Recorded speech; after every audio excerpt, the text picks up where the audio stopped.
Hello there chaps, I'm just going to start this video here with this wonderful view, but I've just been sat in this sort of veritable treehouse by the lake, here we go. But I like my walking. I bought a tripod, but there's a certain honesty to my walking videos. Let me know what you think, if you like them, if you prefer the more static ones or me walking around. But I was just sat in that very tree house, and husband and wife, boyfriend and girlfriend, however they're related, they were having a conversation about a will. Need I say more? Need I say more?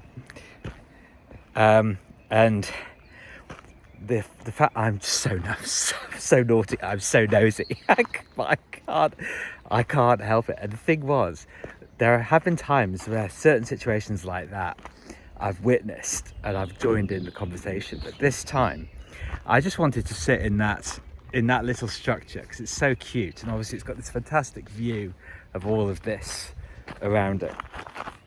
And they were obviously running off a list of names of family members, and it was like House of the Flying Daggers.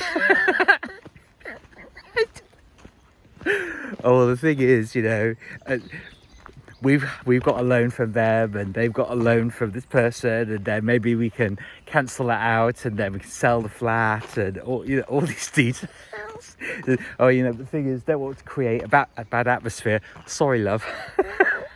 I was just dying to say, sorry, love. Cat's already out of the bag. The family relationships are fucked already. If you're feeling it, if you're talking about it, everybody has felt and talked about it. I have joked in my own family, right, that I call it the grapevine in our family, that everybody says, oh, the thing is, we can't actually discuss this openly.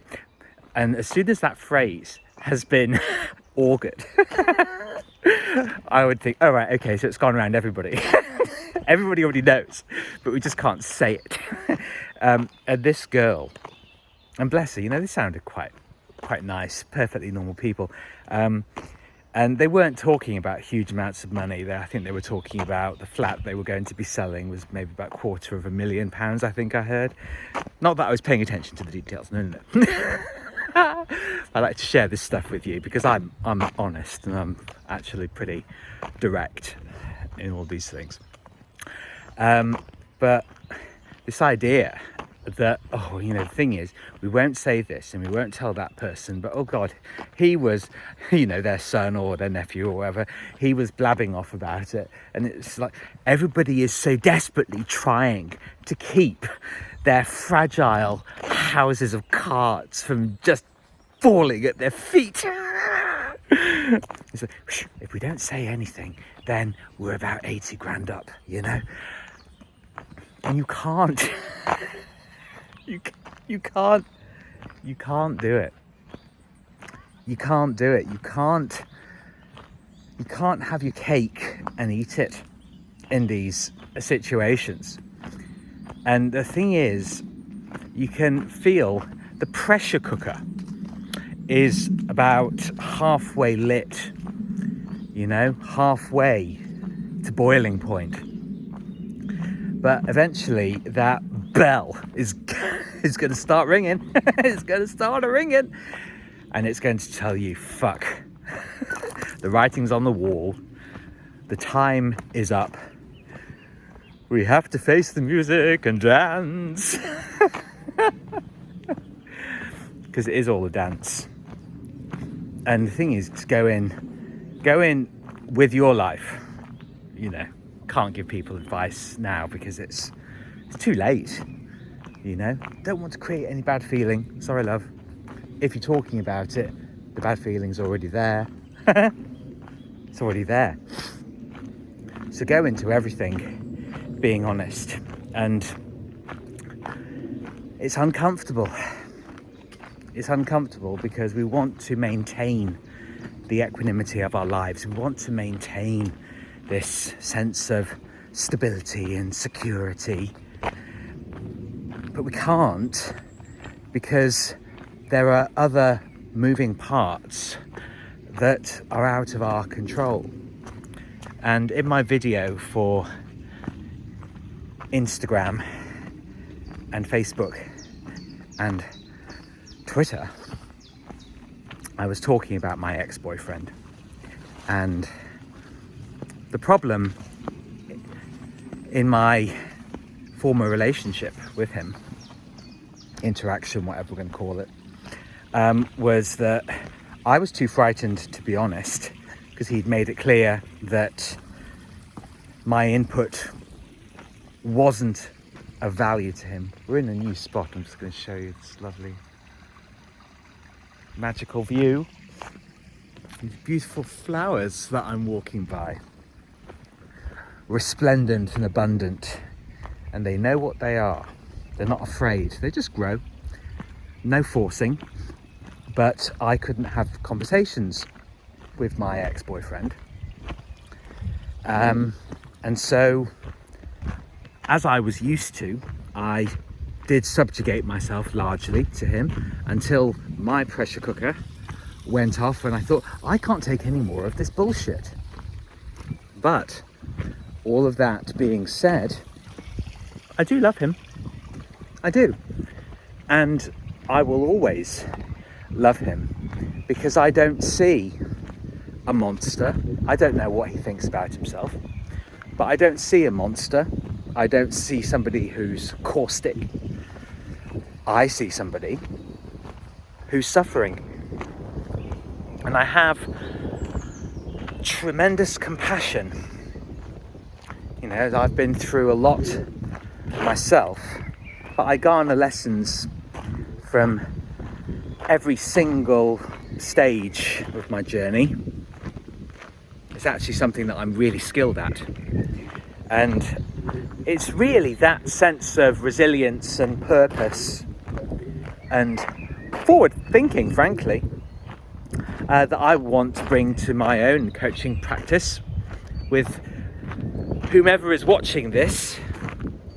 Because I think we all need help, and it's perfectly acceptable to ask and accept help. And believe me, there are, like me, there are many sensitive men, plenty of us. And it's those men that I want to help. Tremendously